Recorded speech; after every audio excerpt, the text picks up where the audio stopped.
देवाचं अस्तित्व नाकारणारा, धार्मिक लोकांना मंदबुद्धी नावाने संबोधणारा एक विशिष्ट प्रजाती आहे. त्यांना आम्ही नास्तिक म्हणतो. देव मानणारा वर्गाला देव न मानणारा वर्ग खूप आधीपासून छळत आलेला आहे. स्वतःला देव समजणारा कधीच देवाचं अस्तित्व मान्य करत नाही. देव हे समजून घ्यायचा नसतो. तो काय शाळेतला विषय नाही. देवाचा अनुभव घ्यायचा असतो. कधी उमगला की जगात एक दैवी शक्ती आहे. त्या देवाचा सुमधुर अनुभव घेतला की जगातला प्रत्येक गोष्ट कवडीमोल होते.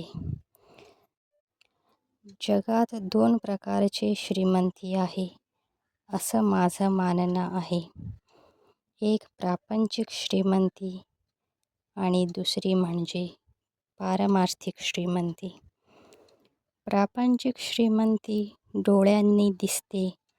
पारमार्थिक श्रीमंती तो त्या एका श्रीमंत व्यक्तीकरिता मर्यादित असते, जो अनुभव घेतला आहे.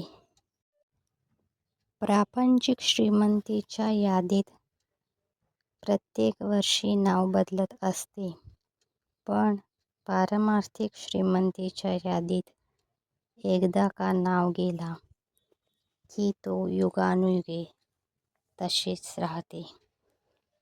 जसं की हनुमान, संत तुकाराम, संत ज्ञानेश्वर, संत एकनाथ, प्रभुपाद, जनाबाई, मीराबाई, कर्माबाई, चोळप्पा, बसप्पा.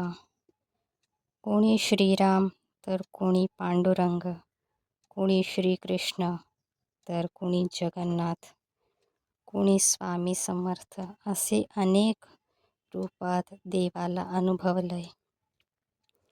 न संपणारी श्रीमंती कमावलेले असे सेवक धन्य